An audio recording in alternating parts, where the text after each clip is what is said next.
Ada hal-hal tertentu yang kalau kita omongin atau kita pikirin saja, itu udah bikin kita panik dan takut.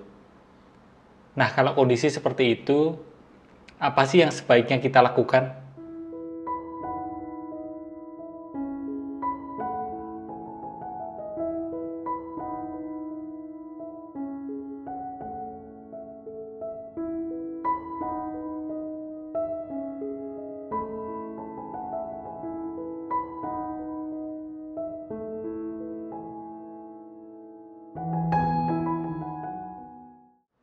Kembali lagi di Muda Rasa bareng saya Aji Samsoputro. Seperti biasa, Muda Rasa adalah tempat atau ruang buat saya dan kamu, buat kita semua, ngobrolin soal kesehatan mental. Dan juga ngobrolin soal apa yang sekiranya baru ramai dan riuh diperbincangkan di luar sana. Kamu udah nonton Squid Game belum? Waktu video ini tayang, Squid Game masih jadi top 10 di Netflix Indonesia. Saya udah nonton sampai habis, tapi deg-degannya kadang masih terasa sampai sekarang. Buat saya, sutradaranya jenius sih. Kenapa? Karena menghadirkan settingan tempat bermain yang didominasi warna cerah, padahal adegan sepanjang film berdarah-darah. Itu hanya salah satunya saja yang menunjukkan kejeniusan sutradaranya. Menggunakan permainan anak-anak sebagai sarana perebutan uang, padahal kalah artinya kehilangan nyawa. Di film ini juga ada sisi humanisnya loh, yang di beberapa scene-nya berhasil membuat sebagian dari kita menangis. Dan yang sangat terasa sih tentunya adalah munculnya rasa panik dan takut yang tergambar jelas di setiap pemainnya. Nah, ngomong-ngomong soal rasa panik dan takut, pernah nggak kamu terus berusaha nggak mau mikirin sesuatu, nggak mau ngomongin sesuatu, padahal ya kamu tahu bahwa sesuatu itu mesti kamu pikirin, mesti kamu omongin.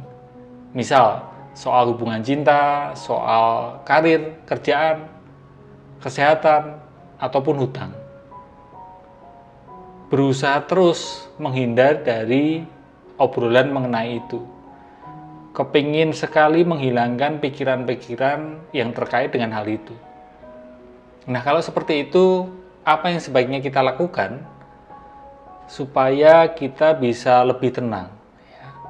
Karena biasanya hal-hal itu akan memicu panik dan takut kan ya. Pernah nggak kamu merasakan hal seperti itu?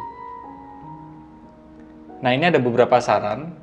Yang pertama, langkah paling awal dan penting kalau muncul rasa panik dan takut gara-gara satu hal tertentu yang selama ini mungkin kita terus hindari. Pertama, kita perlu akui dulu bahwa selama ini kita terus-terusan berusaha biar terhindar dari mikirin hal tersebut. Ya. Jadi perlu ada pengakuan dulu, ya, mengakui bahwa selama ini terus menghindar untuk membicarakan hal tersebut. Nggak maulah ngomongin sesuatu itu. Sebenarnya kan lebih karena kita panik dan takut tiap kali mikirin dan ngomongin itu. Maka kita lalu terus-terusan berusaha menghindarinya. Akui dulu hal tersebut. Ya. Sehingga kita pelan-pelan mengurangi denial kita. Lalu berikutnya, kenali juga sebenarnya terkait hal apa saja sih yang biasanya kalau kita pikirin, kalau kita omongin, bikin kita panik dan takut. Apakah soal relasi? Atau soal yang telah kamu lakukan pada seseorang di masa lalu? Mungkin sekian tahun yang lalu kamu pernah ngomong sesuatu kepada seseorang atau bersikap tertentu pada seseorang dan kamu merasa bersalah akan hal itu, sehingga terus menghindari omongan dan pikiran ingatan akan hal itu, karena itu akan membuat kamu panik dan takut. Atau bisa juga hal yang sering kita hindari adalah soal keuangan, kesehatan, pekerjaan, karir. kita perlu sadari dulu apa saja yang sering kita hindari. Ya, kita perlu belajar untuk membaca diri kita sendiri ya. Lalu selanjutnya, panik dan takut itu terus-terusan terasa nggak nyaman karena kita sembunyikan dalam gelap. Perasaan itu terus terasa nggak nyaman karena selama ini kita berusaha menghindarinya atau malah kita tekan pendam agar sembunyi dalam kegelapan. Nah, daripada terus menghindari dan menyembunyikannya, kita sebaiknya perlu pelan-pelan menemui apa saja yang bikin kita panik dan takut itu. Seperti kita semacam menyinarinya dengan menyadarinya gitu. Ya. Kalau perlu, tuliskan apa saja yang selama ini kalau kamu pikirin, kalau kamu omongin, itu bikin kamu panik dan takut. Contoh soal relasi, ya tuliskan saja. Apa masalahnya? Masalah relasi yang bikin kamu panik dan takut. Mungkin kamu merasa konyol ya menuliskannya. Tapi ini cara agar rasa panik dan takut itu tidak sembunyi dalam kegelapan. Kita belajar menyinarinya dengan menyadarinya. Apa dengan menuliskannya terus masalah kelar? Ya tentu saja enggak ya. Nanti pelan-pelan di langkah selanjutnya kita akan pelajari hal ini. Ya.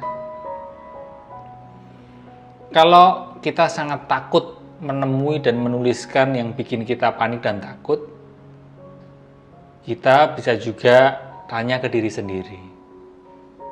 Apa sih yang sebenarnya bikin kita takut akan hal itu? Semenakutkan itukah? Atau mungkin hanya bayangan di pikiran kita sendiri aja, sehingga itu terasa menakutkan? Kita di sini pelan-pelan belajar untuk ya membaca diri sendiri dan melihat lebih mendalam terkait diri kita sendiri. Kalau memang belum berani, ya nggak apa-apa, ya nggak perlu dipaksakan, karena segala sesuatu yang dipaksakan biasanya nggak baik. Tentu bisa juga kita minta bantuan orang lain, terutama yang profesional dalam hal ini, ya. Ke psikolog, psikiater, konselor, profesional yang sekiranya memang menguasai bidang ini, yang bisa menemani kita agar kita pelan-pelan berani untuk menengok ke dalam diri sendiri. Setelah menyadari rasa panik dan takut itu, kita pun perlu merencanakan apa saja yang perlu kita lakukan untuk mengatasi masalah itu. Jadi setelah disadari, pelan-pelan dicari tahu apa saja yang perlu dilakukan untuk mengatasi hal tersebut. Kalau tidak pernah kita sadari bagaimana kita bisa mengatasinya, kita bikin semacam action plan, tapi yang realistis ya. Jangan yang langsung ribet ya, nggak perlu yang langsung ribet. Sederhana saja, yang jelas dan benar-benar bisa kita lakukan setahap demi setahap. Kalau sudah dituliskan action plan-nya, kita perlu ingat untuk melakukannya satu persatu, pelan-pelan, bertahap. Rasa panik dan takut barangkali masih ada, wajar. Tapi jeratannya pelan-pelan, seiring berjalannya waktu, nggak sekencang sebelumnya, nggak terlalu erat seperti sebelumnya. Kenapa? Karena kita nggak lagi menyembunyikannya dalam kegelapan. Nah, kesimpulannya ada dua berarti. Yang pertama, kita perlu menyadari rasa panik dan takut.